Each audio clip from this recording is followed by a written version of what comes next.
Early 50s, actually late 40s,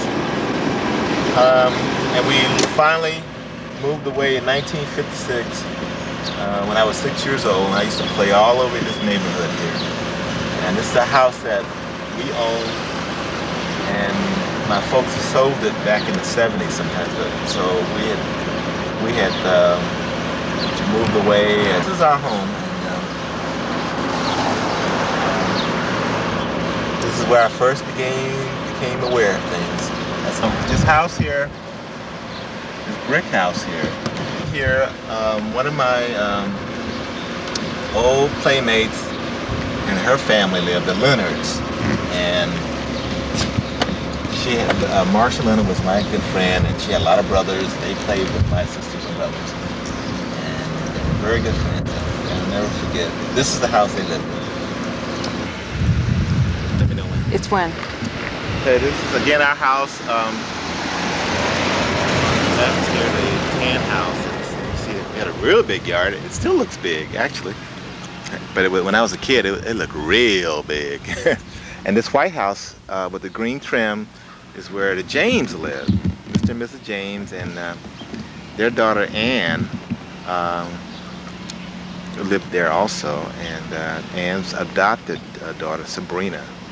And this is way back again in the early 50s. So.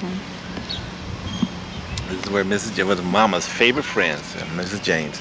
And this house here we're approaching is where the Leonards, no, not the Leonards, but I forget their names now, but the dad was in the service.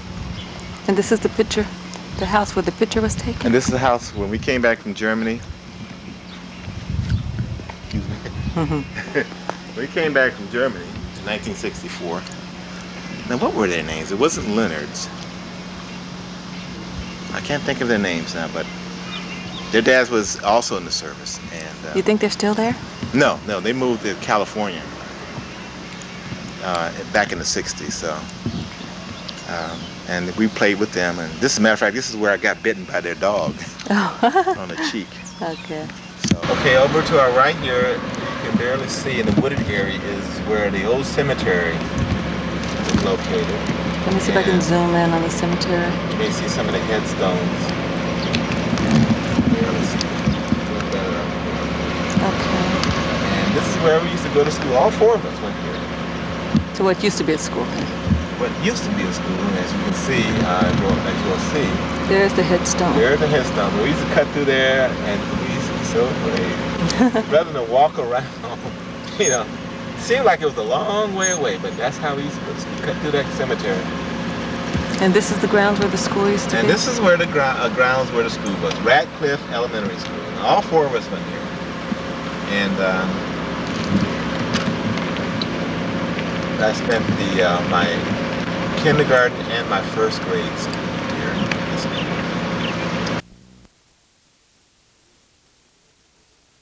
Yesterday? Yeah, When I used to be here? Yeah. Oh, that put somebody at home I don't want to know. You tell well, I can talk now. Last time I was on camera, I was in California and I was cooking. Yeah. And I told you then that I don't have time now because my ribs are gonna burn. The same subject, same photographer, So, same same camera one. person. And during that time she was taping me and I didn't know it. now I know it. You know, you're gonna get my best side. Okay. You have to tell us all the stories too, Uncle James, about you growing up on this street. Me? In this neighborhood, yeah. Oh man, this is all I know. This neighborhood it's called the Flat then and it's called the Flat now. Now I used to go to Sunday school down there at the same church. At the church over here? Baptist Church. Yeah. Right there across the street. I used to go down to Sunday school and come home and take off my Sunday school, my Sunday go to meeting clothes, and get out of the street playing stickball. That was my life then. I mean, we were young. And over there was a railroad, a train. We had a passenger train that used to come down at 8 o'clock at night. Now my mother always told us, she let us stay out, but you could hear that train about a mile up, blowing for a crossroad. And when you hear that train, my mother said, you both of me and my brother, you better be home you better beat that train home. We look up and see the train about to come by, and we start running. And we'll make it home. Mm-hmm. So now that's some of the beginning, some of it. That's the tell us about your experience. He had a lot my of experience, I had about a bed here. Columbus was a nice place to stay. We grew up in Alabama. Well, we were acquainted with many people, but my father started to work up here at the waterworks first and left them down in Alabama. And after he stayed there, moved from the waterworks and went to Georgia Power Company. And that left either one of the boys next to my father after he passed to take that job. So from the kid on up. Is that waterworks still around here? Yeah, the waterworks. I looked at it, it's hard today, but it's the waterworks on the way to East Highland. So when I raised up around here, we were new around here, and the boys knew that we were new, so we made friends. And right down the street there, there's a big hole where you see all them houses right there. We filled it up from the city dump. And we grew up, covered over, grass grew, we made a baseball diamond out of it. And after we made the baseball diamond out of it, we right over there, we had a team in the huge flat. One old man named Mr. Ruben Meyer that owned houses around there. He would come around and get the boys certain time of evening, and we drilled like soldiers. We were scouts.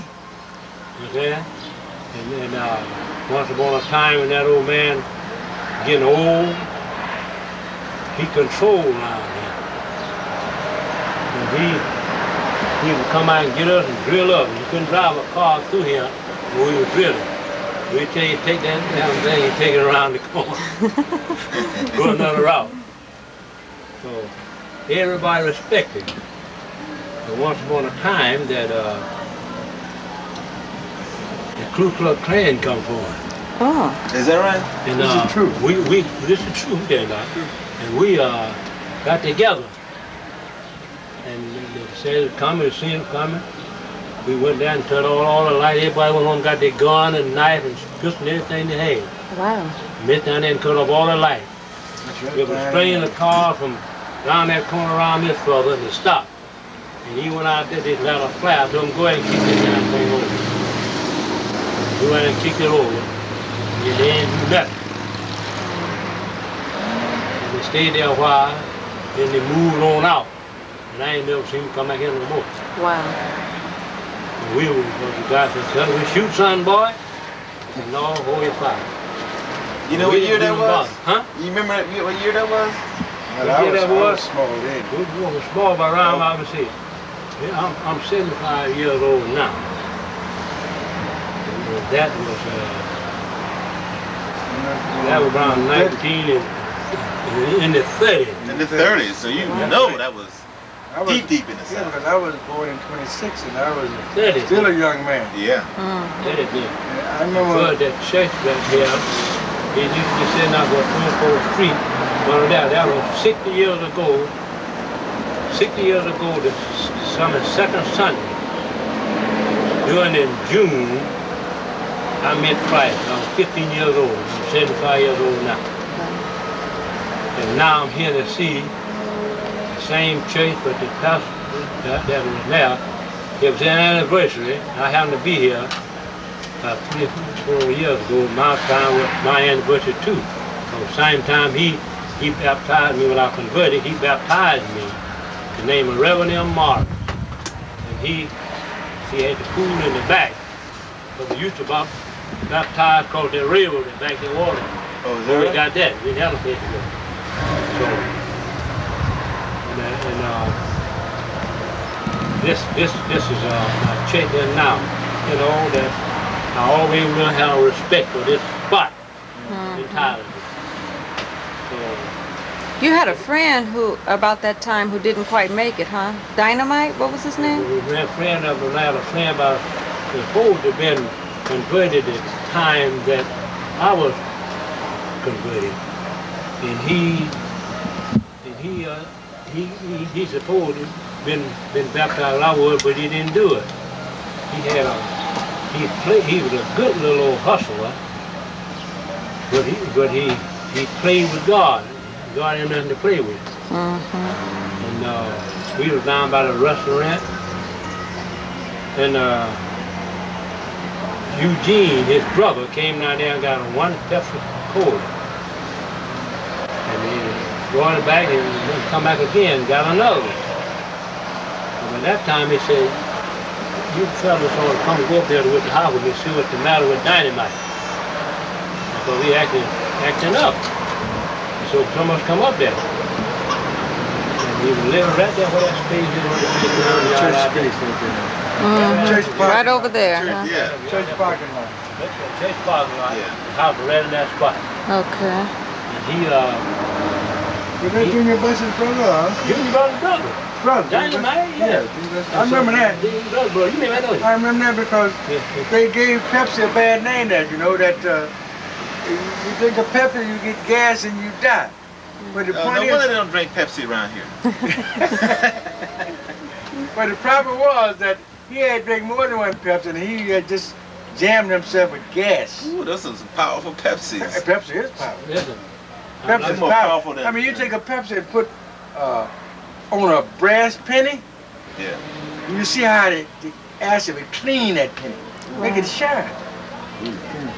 Not to cut you off, but that wasn't the case. When he supposed to have been converted, people asked him to tell your religion in them times.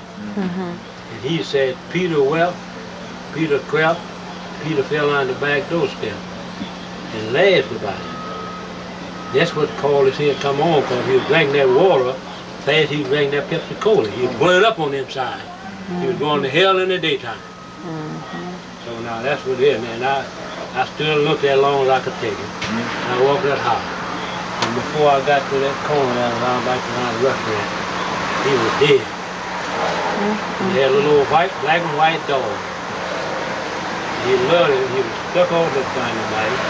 He lived a few more weeks and once he reset there and died himself. Wow. So now that's our whole story. This neighborhood we used to play ball. And then the time a team come here in the flat and beat us, the last ball thrown, he better get his hat. So we gonna run him out of town. So that's where we was. That's where we done come from, you know. Wow. Yeah. We just Now, got that ignorant, that's, you know, we. Some of this story I can remember myself. In the last part he was told about the baseball team. This is the flat. Now further down, this is 24th Street. Now further down 19th Street, they had a group of guys that played ball.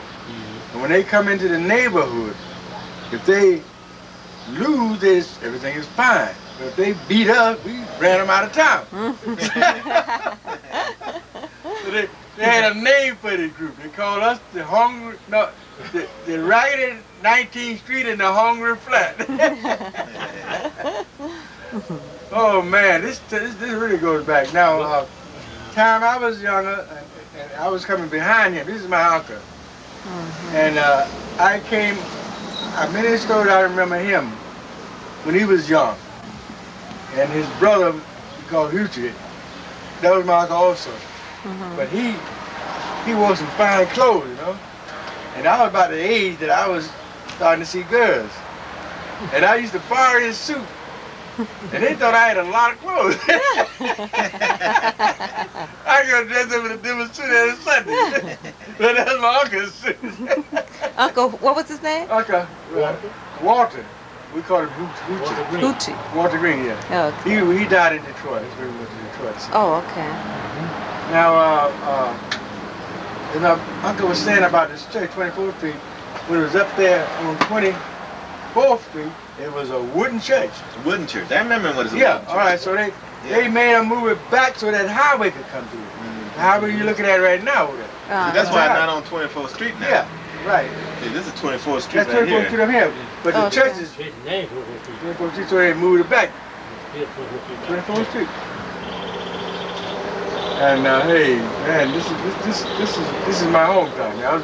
I was born. You can't see the house behind you because of the trees, but I was born right back there. So you At Aunt Pearl's I was house? born on the street. Yeah, I was born there. Oh, okay. Was that Aunt Pearl's house? You born on the I was street. born on Yeah, the you born on the street. street. Hey, I've been on this street here for all my life. You were born on the Now I street. got stories from over there. Let me see, over here. Yeah, see that red house on the Right there in that lot. That used to be a house. It used to be a house. That's where Jackie and Junior was born, right? Yeah, in that house. Junior Yeah. was born in that house. Born in that house. How much was Granlee making when she was living in that house? She was making $3.50 a week. A week. And then I used to remember her when she was coming in on pay. She stopped at the A&P. We had a big A&P supermarket. And she would buy some groceries. I would be, my brother. We'd be down here on this flat, and we see her at the top of the hill. You run up there and help her, and grab the groceries. And at that time, although she was making $3.50 a week, the rent was only $4 a month. So then she could survive that way. But now the difference is such. We're right now in her own home. Yeah. That's right. Right here, she owns this place. She owns it. And when you get out, if you're taking a picture of it, you can describe from the outside. Oh, yeah. You need to get that. Now, you ought to have her out here really put it on the tape. Yeah. Hold on a minute. Okay, this is my Aunt Annie Pearl's house. I used to play up there. This is Originally owned by Mandy Green. originally owned by Mandy Green, and this is where our Uncle James was born. This was the house for the family. It really was centered. And I recall when I was a little guy, I used to run up and down those steps. Can I walk and it won't cause it to be out of focus with it? And this is the house. Where's the... Is this thing recording? Yeah. This is the house. I'm telling you, it's... When I was a kid, it seemed like it was way up there on those steps. But as you can see, this house is... Unfortunately, Was Mama born there? Mama wasn't born here. Mama was... Uncle James was born here. Inside the house? Inside the house. Inside this house. This is my Annie Pearl, Aunt Pearl, and Uncle Homer. And This is where your mother loved to play with. this is where my mother loved to play, and she hung out right here. Now, how you stop it? Hit the red button? Try not to say so much, because everything you say goes on tape and messes up the quality. Why don't you do it now? Just do it. John's going back up the steps to the place where he used to play as a boy. There he is, at his Aunt Pearl's house that was owned by his great-great-grandmother, Mandy Green. His mother used to play here as a child with her grandmother, Roberta, and her Annie Pearl, her Aunt Pearl. Right underneath where Don's knees are is where she was attacked by the hornet's nest? Hornets, yeah. Hornets. All right. It's a shotgun house. Shotgun houses were very popular in the South, especially with black people.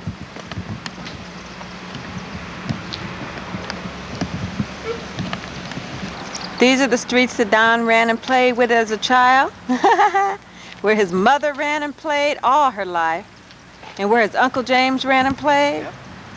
even where his grandmother Roberta ran and played. That's right.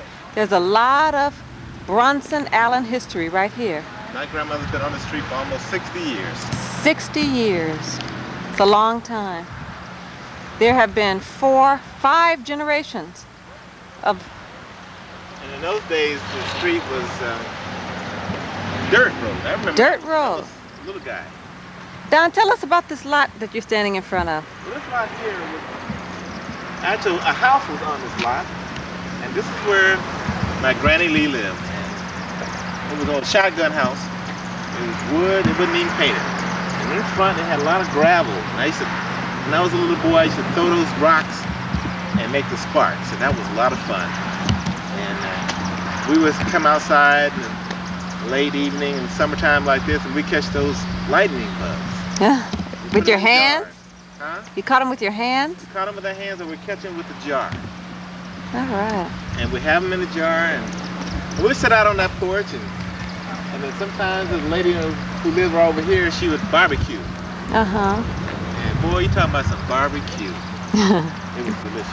Now this house had a potbelly stove. That was in the second room of that house, and that's where my Granny Lee would put that coal in there, and it warm up the whole area, especially during the winter time. And we all sit around and tell stories. Wow. You know. You had two siblings who were born in that house, right? That's right. My oldest brother, my brother, I should say, who's the oldest, Clarence Jr., and my oldest sister. First two of us were born right here, house right here. Huh. And that's also His where your... wife came by and delivered the babies. Is that where your dad and mom met? My Or they dad came courted to right Portland here? one day. My Aunt Lou, who was seeing Uncle Hall, Marvin Hall, and Marvin Hall, who's recently passed about 2 years ago. And he was in the Army and over here at Fort Benning, and my daddy was in the Army. They're both from Mississippi. They came down and hooked up with a couple of Georgia girls. What we're looking at now is right across the street from where the house where my grandmother was. There used to be houses right in this area. You can see it's all overgrown now. It's really like a jungle. But the lady had a house right there, and the lady had ducks, and she had geese, chickens running all around. I was afraid of her geese. Because you know, geese can peck you. They're pretty aggressive, you know. As a little child, of course, you're afraid of those big birds. And right over here, again, this is talking about the house that used to be here, and the house at the back of the house was on stilts. So you walk, and there was a back door that had side steps that came down to the ground, and there was chickens running around, and my grandmother would get up there and grab one of those chickens and wring his neck, pop it, pow. That chicken hit the ground running, run around in a big circle, then he dropped dead, and then later on that day we had some fried chicken. That was delicious. Fresh chicken. I remember it was fresh. And then she had her vegetables out there too. And underneath the house there was a big container where the coal man would come in. He would put that coal in there. That's how she kept us warm. Wow. And took a bath in a big tin tub. I tell you, I got those memories. They're fun memories. July of 1991, right here. You know, going back to my roots, because it all starts right here for me. That's it. That's wonderful. You're on? Let me know. You're on? Okay, right now we're looking at the house where my grandmother now lives. And about 20 years ago, she down at the church, and unfortunately the fire started in the house that we just, on the lot that's now empty. The house unfortunately burned down, and she was able to move across the street. She stayed right here, loyal, stayed right on the street here. And the owner of the house, after a number of years, sold her the house for $1. $1. Let me zoom in on this thing. She has the house now, and all the land around it that belongs to my grandmother. And I think that she certainly deserves to own it, you know. After being on the street for almost 60 years. So it's a very nice gesture on the part of the owner to sell it to her for $1. My grandmother raised chicken. And sometimes we would have to take them for called grazing the chicken. Right back here. Right on here. We'd take them outside, let them dig it in the dick, and then watch them. So people would steal your chicken. You weren't there. Chicken thief. Chicken thief. So now during that time, this thing which you call coal was our heating source for the winter. And they would order from like a ton of coal, but the driver wouldn't take it to your coal bin. He would put it in front of your house and dump it. Is that right? Yeah. And so we had to take it from the street into the coal bin. But now he would dump it in your yard, huh? Yeah. No, he would dump it in front of your yard. He would not down there like here. Yeah. Right here on this side, he would dump it as far as he would go. And how much would he put down? To whatever you order. You order a ton or half a ton, whatever. That's a lot of coal to be shoveling. Well, we did. No, hey. Not, you mean carrying. Carrying. Because we had to take it from the street into the, we had a coal bin under the house. When you get it in there, then she got her heat for the whole winter. And then, so then, being close to my grandfather he had a stroke. And I used to be up there to rub his leg. You know, he had a stroke, so he would come in with some kind of liniment somebody didn't recommend, and I had to put it on him. So I rub him. But I learned a lot from my grandfather. In fact, now I live by what I learned from him. He taught me a lot. I didn't understand it when he was teaching it, but I learned to accept it and embrace it because I see the strength in it. That was your daddy? This is his dad. My daddy. My grandfather. And he was a strong man, and hey, if you knew him, you respect him. You had to. That's right. That's the way he carried himself. He used to have a saying, when I was up there, people, lady, this time it was a lady came by and she'd look up, you see how it is up there. She said, "Good morning, Deacon Green." Oh, he was a deacon then. He was a deacon. She said, "Good morning, Deacon Green," and he would say, "Tell the truth." Tell the truth. That was his word. Tell the truth. See, now I'm a young man. I said to myself, the lady said, "Good morning." Why did he say, "Tell the truth"? But now I realize he was so engulfed in the truth.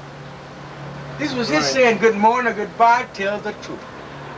And now, as I've grown older, in fact, I picked it up long ago. I live by what he said, tell the truth. In other words, Spike Lee, do the right thing.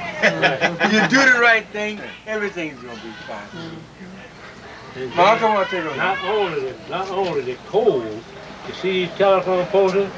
My dad would go out and get them. They bring them out there about 3 or 4 of them and lay them in front of our house. We had to saw them up and stove wood and spit it. So they could go in the wood stove. You see though, a telephone pole is soaked in oil before they put them up. Oh, is that why they stay up there like They that? stay up so long. Right. Now, when they are old and they're going to take them down, they just take them out. Same thing with the tile on the railroad. Sometimes they get a bad tile, they take it up, put a new one in, and they throw it on the side. Well, if you get that tile, it was like oil. Kindle. It was kindle. You light it, it starts your coal, starts your wood, okay. and that was a source of energy. Now I know what a source of energy was then. We got oil and gas now, but we call it a lighter coming from a tree that was loaded with. Hey man, y'all are going through great history. Oh yeah. This is really it. Oh yeah. I know it's good because I know a lady told me not a couple of days ago, first time she had a chili dog, you know?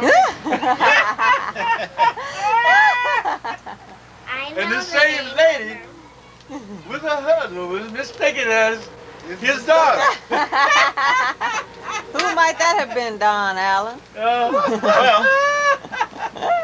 all I can say is that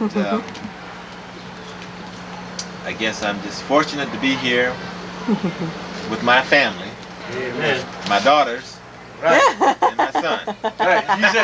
You remember he said daughters. He didn't say my wife. He said That daughters. means that I get to tell them what to do as a daughter. Oh, how about I that? like that. See how you gonna make it out. You know what? That reminds me with that story, how you gonna make it out.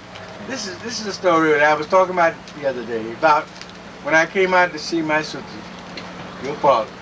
And I said to my grandson when I was leaving New York, you be the man of the house now. I'm going out to see my sister, and then I'm going to see my mother. Well, he really took this strong, because when I reached California, I called back, let them know I arrived safely. They put him on the phone. And